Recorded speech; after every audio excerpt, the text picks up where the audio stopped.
Hey, what's up everyone? If you've been working on your English for a while and struggle with where to place the word stress or stresses in English, this video is for you.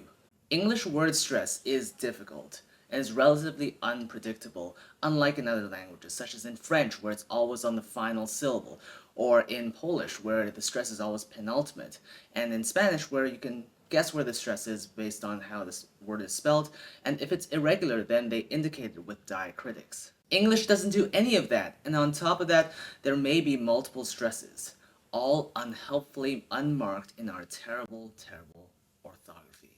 But before you go cry, why is English stress so hard? Don't despair, because today I'll be giving you 7 English suffixes that originate from French and have a similar spelling pattern that always have stress, and often primary stress. That means that these words are always stressed on the last syllable. By the way, if you're new to the channel, my name is Adrian. I'm an accent and pronunciation coach, and I'm here to help you improve your English pronunciation and American accent so you can sound less foreign and more native. I often have tips and tricks to help you understand English phonology better so you can speak more confidently and clearly, and furthermore, I have these specific tips based on your native tongues. So be sure to follow if you want to improve your English. Anyway, let's get back to the topic. Word stress in English is hard. You can't predict it. It might be at the front of the word, at the end of the word, in the middle of the word. There might be 2 or even 3 or 4 stresses. Anti-disestablishmentarianism. You might even say that the stress is stressful. Terrible puns, I know, but this is a language channel, so of course this is going to be wordplay. Anyway, English stress is a B. But luckily for you, today I have 7 English suffixes that always have stress and are often primary stress. Almost, because there are exceptions, because of course there are. If you don't know what a suffix is, it's a part of a word that is attached to the end of a root word, and you get a new word, a derived word. Like ness is a suffix that makes things into nouns. Like happy plus ness gets you happiness. Silly and ness gets you silliness. The word enormousness is the noun form of enormous. Not enormity. Enormity connotes wickedness and not just extent. Enormousness is the word. Anyway, that's what a suffix is. It's kind of like a Lego block, a very useful Lego block that changes the meaning of whatever you stick it onto. It creates something new. So let's get started. Number 1, the E with an accent. When you see this suffix, you know it's French. It's got that accent mark. It doesn't get any Frenchier than that. Anyway, these words have final syllable stress. Yes, on that accent mark. So you get attaché, communiqué, cliché, pâté, fiancé, or fiancé with an E if you're female. By the way, I always find it very funny when people mix these up because they accidentally become LGBTQ couples. Nothing wrong with that. The only thing wrong here is the spelling. Also, you get some other cuisine-based words because it's French. So, crème brûlée, sautéed, flambé, café, although some people, especially Brits, will say café. That's the A suffix. Number 2, elle. Here's a simple one. The suffix elle always has main stress. And as far as I know, there are no exceptions. This suffix in French makes things feminine, but in English it doesn't usually have this meaning. It just makes a new word. So that's why you get words like gazelle, mademoiselle, Michelle, and Rochelle. That's it. Simple as that. Number 3, ette, ette. This French-based suffix is a diminutive, so it means it makes things smaller. It has main stress. You get words like cassette, brunette, cigarette, baguette. Number 4, ese. This suffix means culture or nationality, and by default it has the primary stress, like in Japanese, Chinese, Vietnamese. Even related words that aren't actually languages or people get this, like legalese or corporatese. But be careful.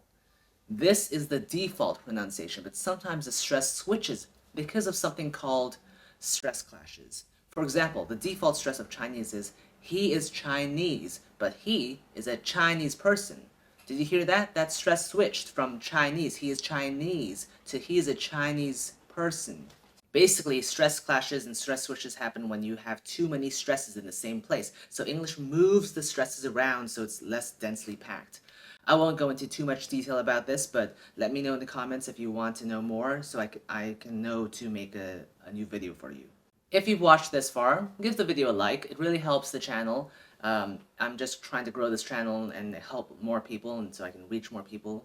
And yeah, it helps me not be demoralized so I can make more videos for you guys. Anyway, number 5, et. The et suffix often signifies French origin and therefore has stress on the last syllable when it is pronounced a, when the t is not pronounced. And this is important. Often the first syllable also has secondary stress, so it's not completely reduced. That's why you get words like ballet, buffet, valet, filet, gourmet, bidet. In addition, some people actually do stress the first syllable, so it becomes ballet, buffet, valet. This is especially true of British English speakers, but you'll still be fine having it on the last syllable. But be careful. This only applies to words where the suffix is actually pronounced without the T. As if the T is actually pronounced, then it doesn't have this pattern. So you get words like trumpet, thicket, bucket, wallet. You don't say wallet.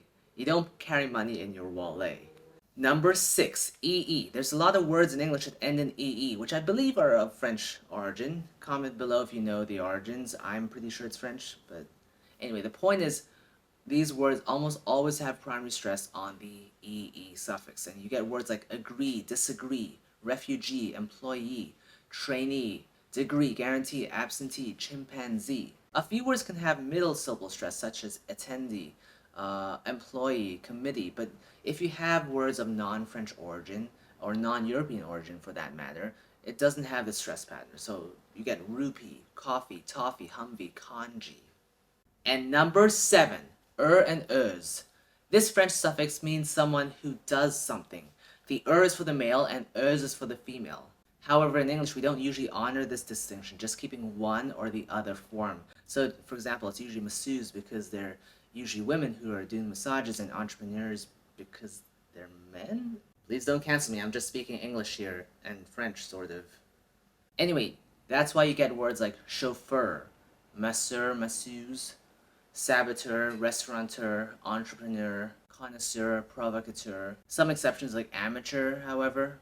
Anyway, there you have it, guys. 7 English suffixes of French origin that always have stress, and usually primary stress. With this knowledge, you'll be able to sleep happily and without stress, because all the stress is in these suffixes. Another terrible joke. Oh well. Suffixes and prefixes are very helpful to memorize because they often follow patterns, and you can just predict where the stresses are, or the pronunciation based on the spelling, and in this case the word stress. It's the Pareto principle, the 80-20 rule, where 80% of your results come from 20% of your efforts. And so it's really effective to learn prefixes and suffixes, because that's kind of the 20% that gives you the 80% results. So let me know what you think in the comments.